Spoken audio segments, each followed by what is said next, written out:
Good evening and welcome back to The Secret Garden. Tonight we're going to read chapters 6 and 7. Chapter 6. There was someone crying. There was.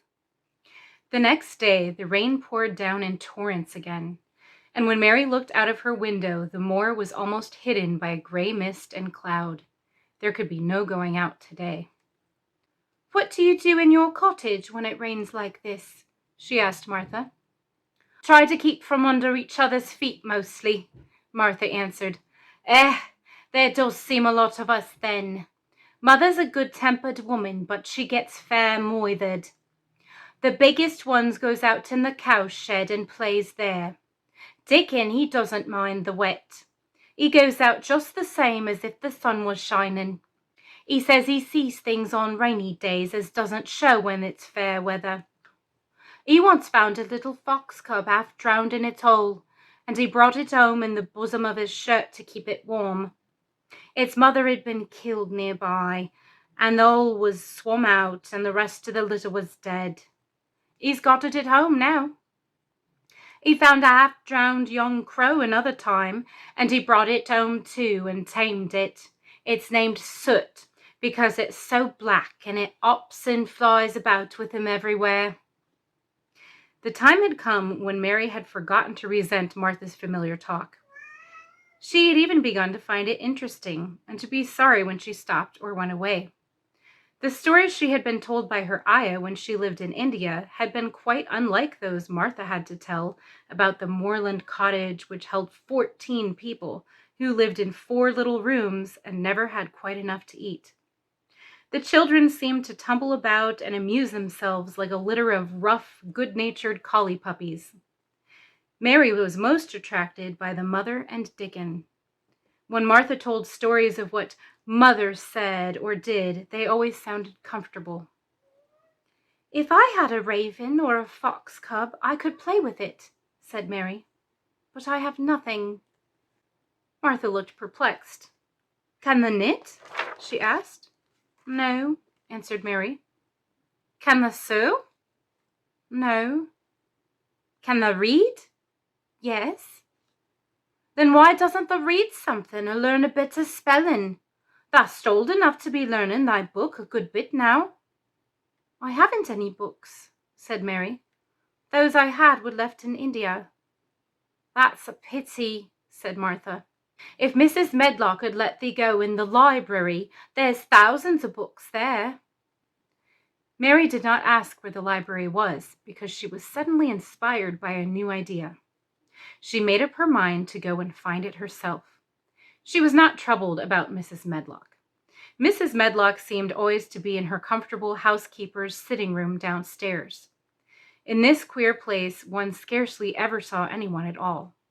In fact, there was no one to see but the servants, and when their master was away, they lived a luxurious life below stairs, where there was a huge kitchen hung about with shining brass and pewter, and a large servants' hall where there were 4 or 5 abundant meals eaten every day, and where a great deal of lively romping went on when Mrs. Medlock was out of the way. Mary's meals were served regularly, and Martha waited on her, but no one troubled themselves about her in the least. Mrs. Medlock came and looked at her every day or two, but no one inquired what she did or told her what to do. She supposed that perhaps this was the English way of treating children. In India, she had always been attended by her ayah, who had followed her about and waited on her hand and foot. She had often been tired of her company. Now she was followed by nobody and was learning to dress herself, because Martha looked as though she thought she was silly and stupid when she wanted to have things handed to her and put on. "Hasn't thou got good sense?" she said once, when Mary had stood waiting for her to put on her gloves for her. "Our Susan Ann is twice as sharp as thee, and she's only 4 years old. Sometimes thou looks fair soft in the head." Mary had worn her contrary scowl for an hour after that, but it made her think several entirely new things. She stood at the window for about 10 minutes this morning after Martha had swept up the hearth for the last time and gone downstairs. She was thinking over the new idea which had come to her when she heard of the library.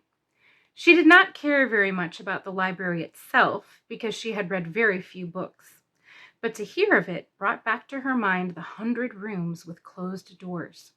She wondered if they were really all locked and what she would find if she could get into any of them. Were there really 100? Why shouldn't she go and see how many doors she could count? It would be something to do on this morning when she could not go out. She had never been taught to ask permission to do things, and she knew nothing at all about authority, so she would not have thought it necessary to ask Mrs. Medlock if she might walk about the house, even if she had seen her. She opened the door of the room and went into the corridor, and then she began her wanderings.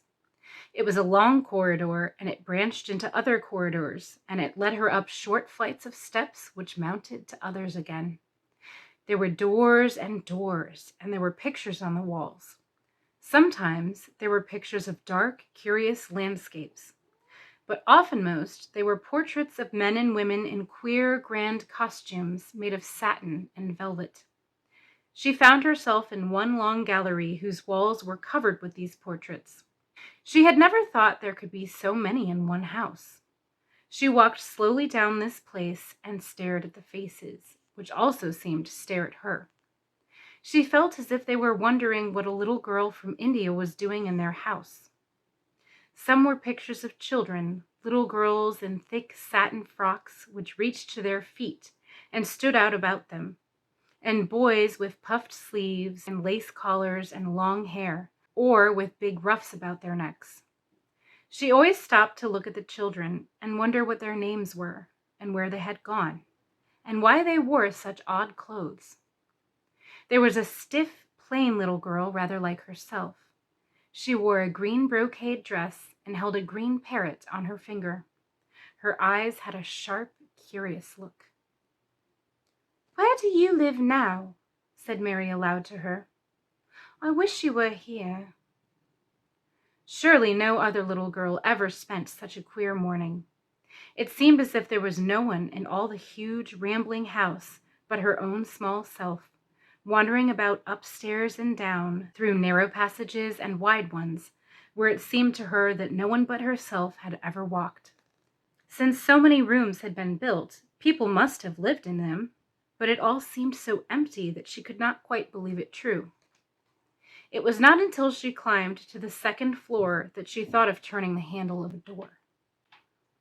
All the doors were shut, as Mrs. Medlock had said they were, but at last she put her hand on the handle of one of them and turned it.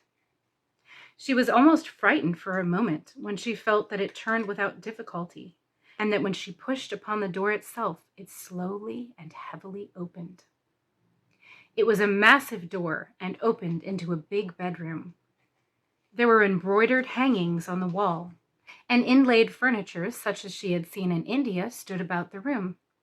A broad window with leaded panes looked out upon the moor, and over the mantel was another portrait of the stiff, plain little girl who seemed to stare at her more curiously than ever.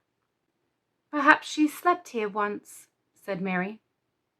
"She stares at me so that she makes me feel queer." After that, she opened more doors and more.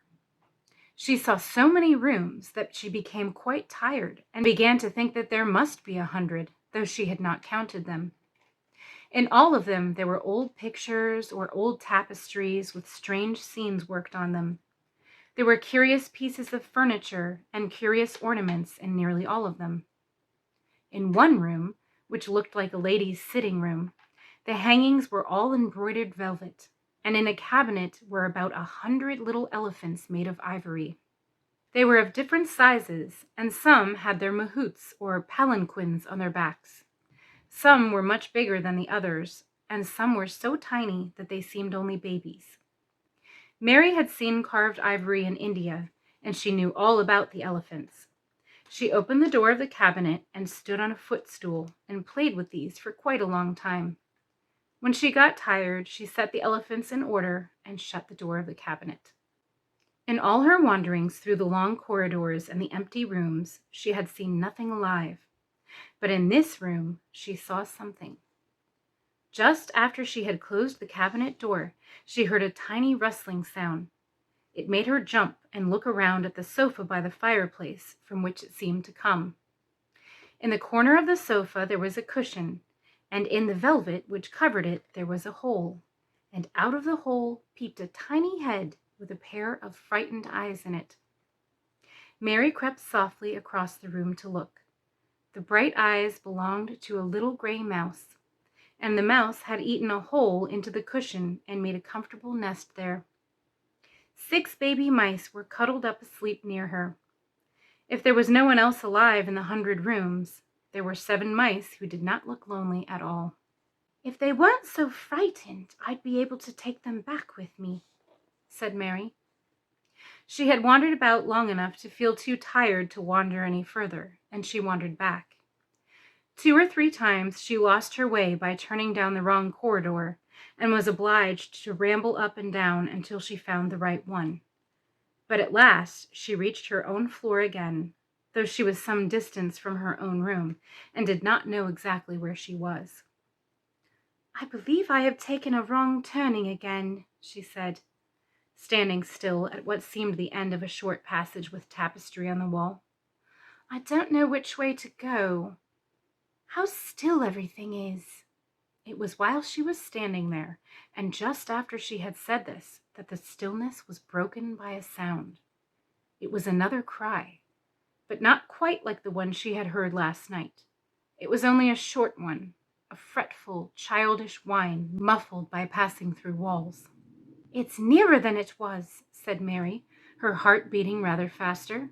"And it is crying." She put her hand accidentally upon the tapestry near her, and then sprang back, feeling quite startled. The tapestry was the covering of a door which fell open and showed her that there was another part of the corridor behind it, and Mrs. Medlock was coming up it, with her bunch of keys in her hand and a very cross look on her face. "What are you doing here?" she said, and she took Mary by the arm and pulled her away. "What did I tell you?" "I turned round the wrong corner," explained Mary. "I didn't know which way to go, and I heard someone crying." She quite hated Mrs. Medlock at that moment, but she hated her more the next. "You didn't hear anything of the sort," said the housekeeper. "You come along back to your own nursery, or I'll box your ears." And she took her by the arm and half pushed, half pulled her up one passage and down another, until she pushed her in at the door of her own room. "Now," she said, "you stay where you're told to stay, or you'll find yourself locked up. The master had better get you a governess, same as he said he would. You're one who needs someone to look sharp after you. I've got enough to do." She went out of the room and slammed the door after her, and Mary went and sat on the hearthrug, pale with rage. She did not cry, but ground her teeth. "There was someone crying. There was, she said to herself. She had heard it twice now, and sometime she would find out. She had found out a great deal this morning. She felt as if she had been on a long journey, and at any rate she had had something to amuse her all the time, and she had played with the ivory elephants, and had seen the gray mouse and its babies in their nest in the velvet cushion. Chapter 7. The Key to the Garden. 2 days after this, when Mary opened her eyes, she sat upright in bed immediately and called to Martha. "Look at the moor! Look at the moor!" The rainstorm had ended, and the gray mist and clouds had been swept away in the night by the wind. The wind itself had ceased, and a brilliant, deep blue sky arched high over the moorland. Never, never had Mary dreamed of a sky so blue. In India, skies were hot and blazing. This was a deep, cool blue, which almost seemed to sparkle like the waters of some lovely, bottomless lake. And here and there, high, high in the arched blueness, floated small clouds of snow-white fleece. The far-reaching world of the moor itself looked softly blue instead of gloomy purple-black or awful dreary gray. "Aye," said Martha with a cheerful grin, "the storm's over for a bit. It does look like this at this time of year. It goes off in a night like it was pretending it had never been here and never meant to come again. That's because the springtime's on its way. It's a long way off yet, but it's coming. I thought perhaps it always rained or looked dark in England, Mary said. No, said Martha, sitting up on her heels among her black lead brushes. Not of the sort. What does that mean? Asked Mary seriously. In India, the natives spoke different dialects, which only a few people understood, so she was not surprised when Martha used words she did not know. Martha laughed as she had done the first morning. There now, she said. I've talked broad Yorkshire again, like Mrs. Medlock said I mustn't. But it takes so long to say it. Yorkshire's the sunniest place on earth when it is sunny. I told thee thou'd like the moor after a bit. Just you wait till you see the gold-coloured gorse blossoms, and the blossoms of the broom, and the heather flowering all purple bells, and hundreds of butterflies fluttering, and bees humming, and skylarks soaring up and singing. You'll want to get out on it at sunrise and live on it all day like Dickon does. Could I ever get there? Asked Mary wistfully, looking through her window at the far-off blue. It was so new and big and wonderful, and such a heavenly colour. I don't know, answered Martha. Thou's never used the lake since thou was born, it seems to me. Thou couldn't walk 5 mile. It's 5 mile to our cottage. I should like to see your cottage. Martha stared at her a moment curiously before she took up her polishing brush and began to rub the grate again. She was thinking that the small plain face did not look quite as sour at this moment as it had done the first morning she saw it. It looked just a trifle like little Susan Ann's when she wanted something very much. I'll ask my mother about it, she said. She's one of them that nearly always sees a way to do things. It's my day out today, and I'm going home. I am glad. Mrs. Medlock thinks a lot to Mother. Perhaps she could talk to her. I like your mother, said Mary. I should think thou did, agreed Martha, polishing away. I've never seen her, said Mary. No, thou hasn't, replied Martha.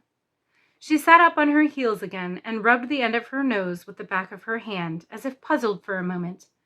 But she ended quite positively.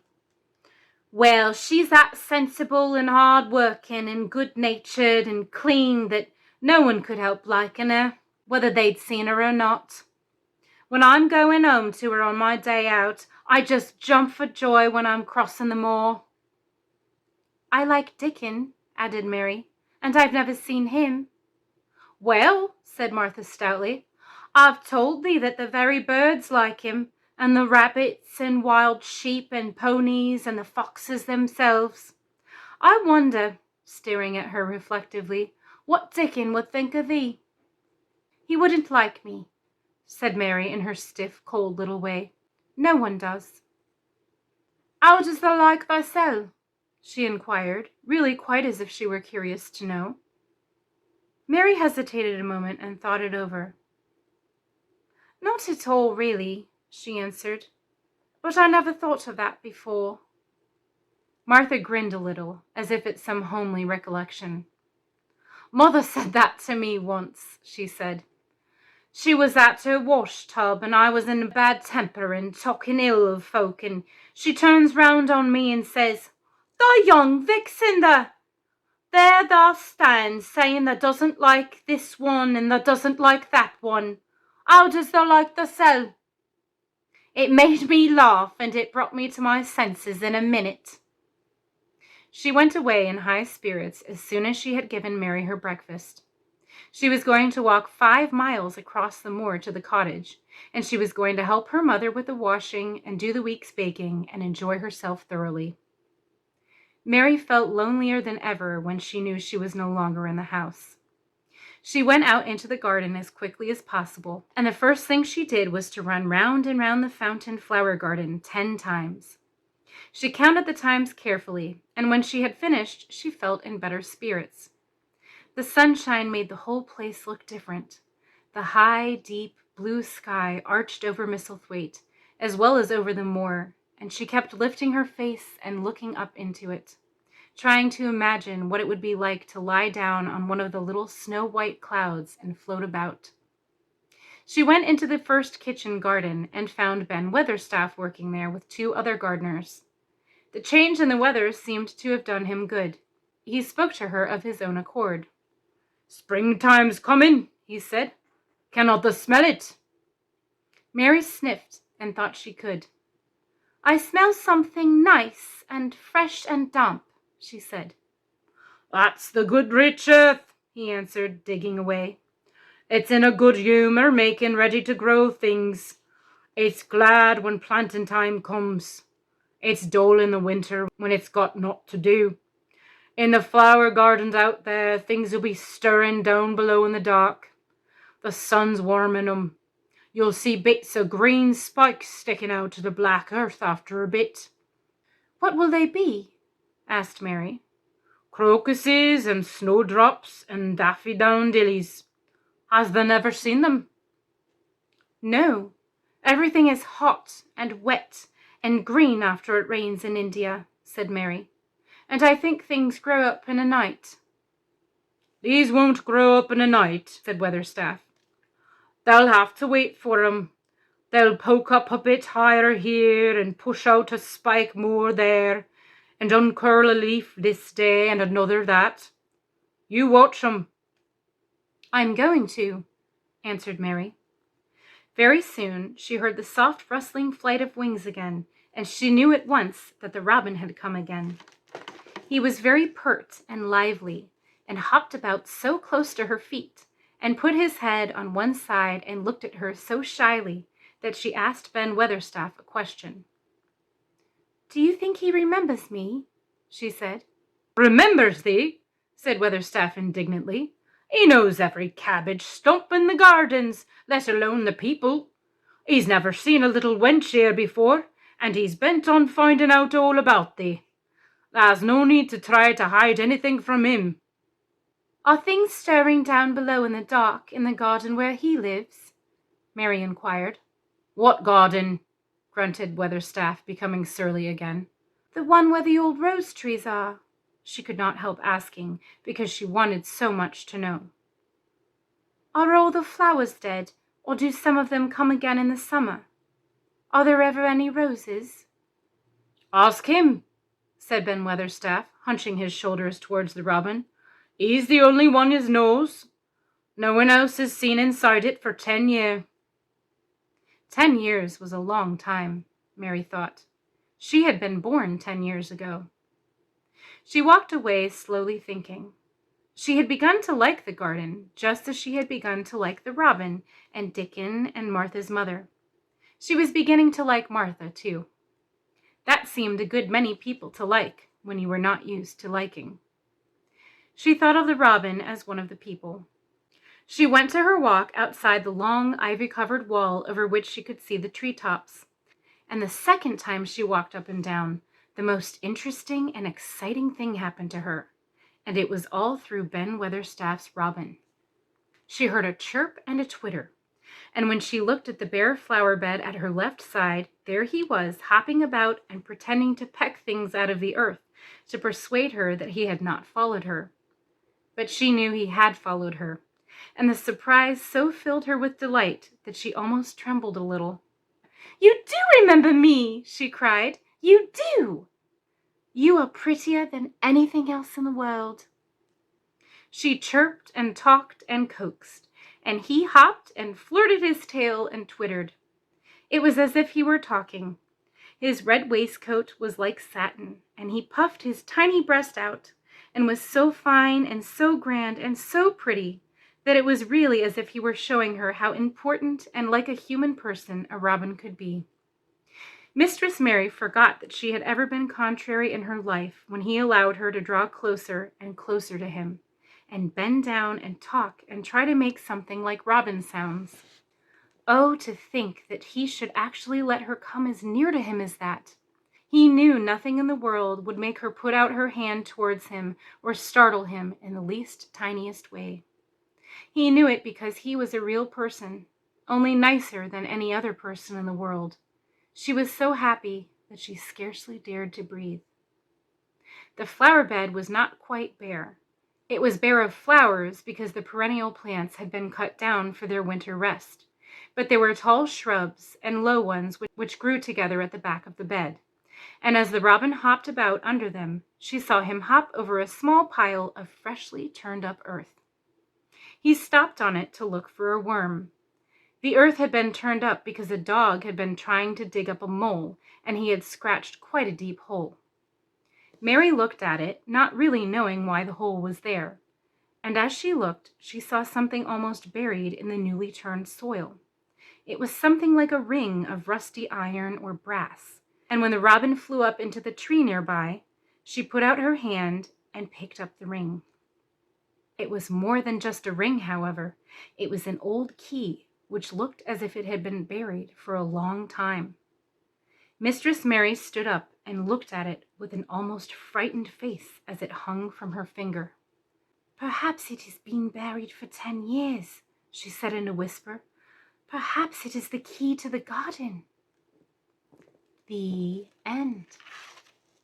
If you like these videos, click like and subscribe for more.